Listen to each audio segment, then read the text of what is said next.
Today it's another Q&A type thing on transmission repair because I had a question in the comments on one of my transmission videos, and they were asking about getting the piston out of the drum after you get the retainer and everything out.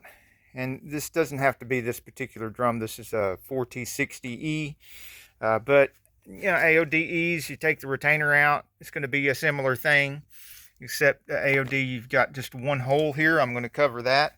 Got multiple holes here, and the difference is with just one hole, I've got these air blowers here. This one's got some little holes right here. It's not good for doing this. This one's solid to the end. You can even put a little rubber tip on this if you want to. I keep a piece of rubber hose on it. I can shove that down there to get more closure when I'm using it.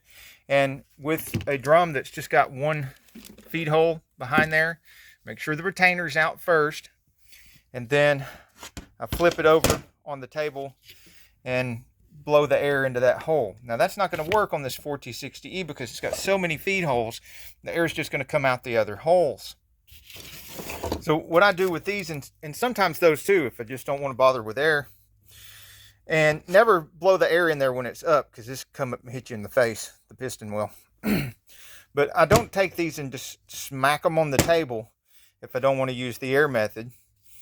I get a piece of cardboard and I drop it on the cardboard. And make sure you don't drop that at an angle, because then you can knock the edge of the drum out around. Especially on these stamped steel drums. These are pretty delicate to that. It's got to be a really flat smack. And right here on this part of the table is not a good place to do that, because there's no leg here. So the table will just bounce. And see, there's a leg here. There's a leg here. So get a much better effect over here where there's a leg. Drag that over there. And I may even have to do this on the floor.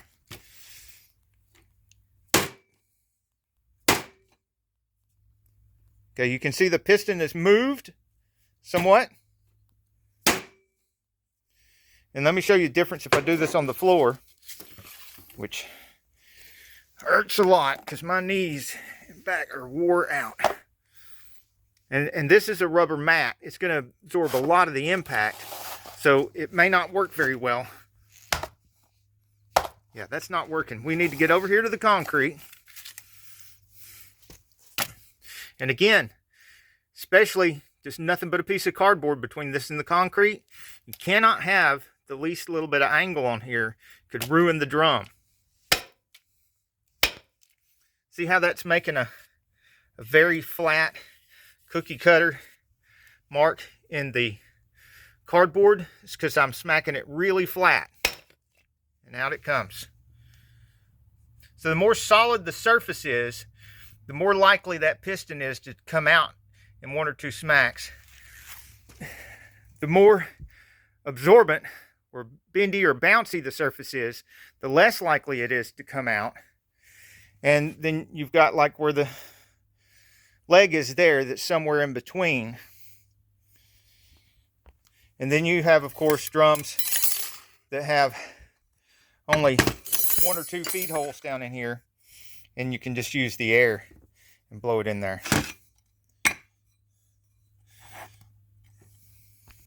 Oh, and a little bonus info, if you don't already know this, rebuild kits for pistons like this and those in the AOD, of course, come with the seals to replace the seals on the pistons. But these molded rubber pistons like this don't always come with the kit, and you can either buy a kit that make sure that it does come with them, or you can buy these separately as a pack of 4 or 5, however many comes in the transmission that you're working on.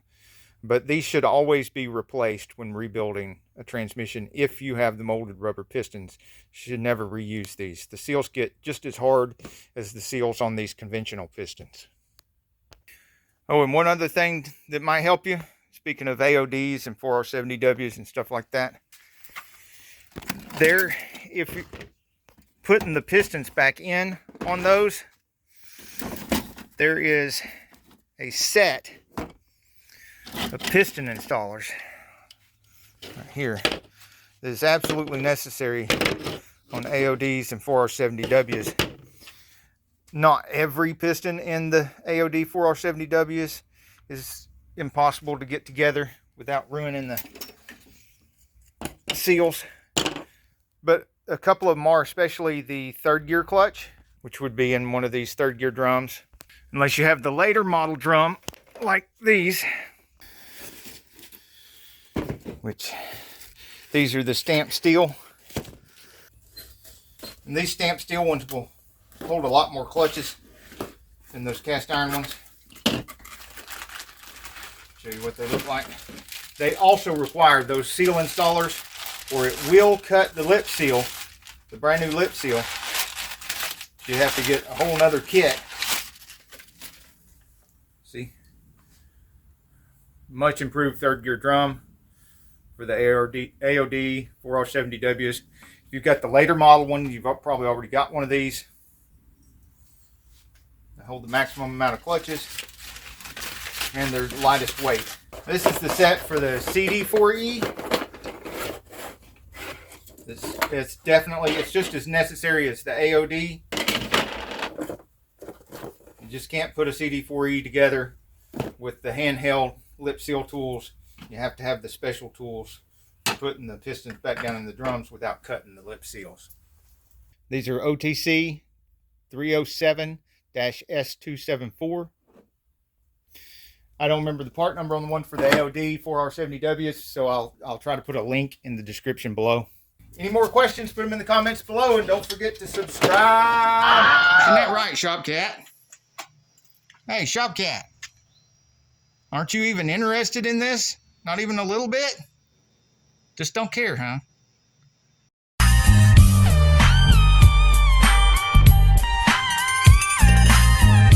Okay, I see how you are.